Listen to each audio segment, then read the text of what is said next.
Начало 90-х, митинги, боль, слезы и полное отчаяние. Никто не знал, каким будет завтра. Для каждого жителя, для каждой семьи, для самого государства. Из-за вооруженного конфликта все ветви власти были парализованы. В Таджикистане, пожалуй, нет ни одной семьи, которой не коснулась эта трагедия. Хаос, очереди за хлебом, голод. В ходе конфликта погибли 80 тысяч человек. Более миллиона стали беженцами. 500 тысяч детей остались сиротами.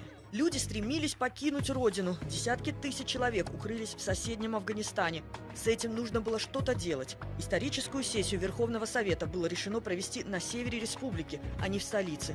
На тот момент Душанбе был на острие вооруженного конфликта. Относительно спокойно было в Худжанде. Для участия в сессии приехали 193 депутата из 230.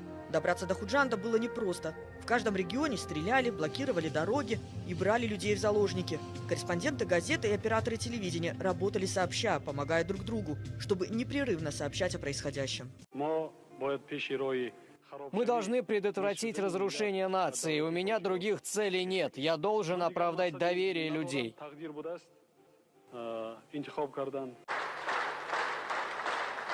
Исторический момент. Эмомали Рахмон присягает на верность государству, к тому моменту объятому гражданской войной. Никогда не забуду момент выбора председателя Верховного Совета Республики. Глаза прослезились, когда он целовал флаг и обещал установить мир, что и сделал в дальнейшем. Он сказал то, что ждал весь народ. Он сказал именно те слова, которые нам были нужны. Каждый сидящий в зале, каждый сидящий у телевизора поверил ему.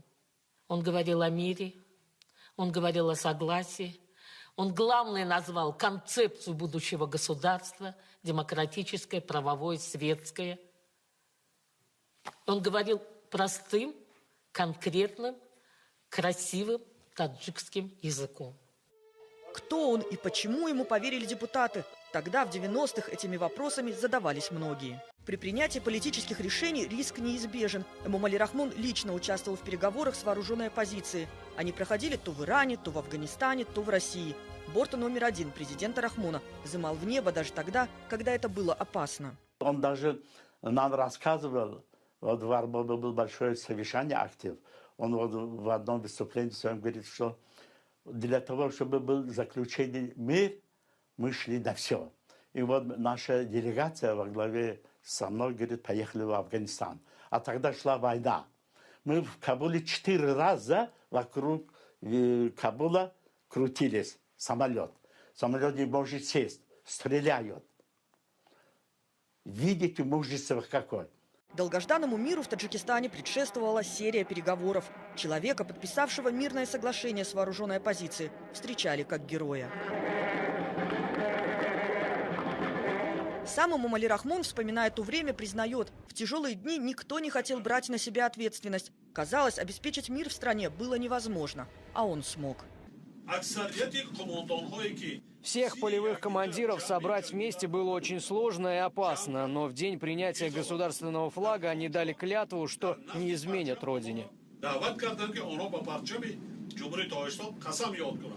По твердому убеждению президента, достижение мира стало возможным благодаря мудрости и дальновидности таджикского народа, который объединился на исторической 16-й сессии Верховного Совета Таджикистана.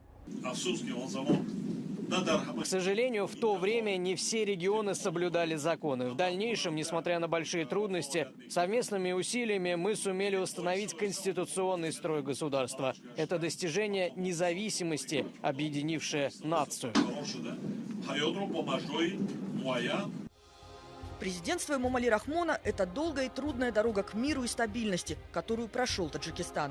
Республика, уставшая от войны и разрухи, восстановилась. Люди поверили в надежность государства. Более 1 миллиона человек были возвращены на родину. Начали строить гидроэлектростанции, туннели, мосты. Проложили дороги, которых не было даже в советское время. Таджикистан завоевал авторитет на мировой арене. Но самое главное, что в стране воцарился мир. Именно поэтому президенту Эмомали Рахмону присудили одно из высоких званий европейского сообщества в области культуры и политики – лидер 21 века. А в самом Таджикистане он стал лидером нации.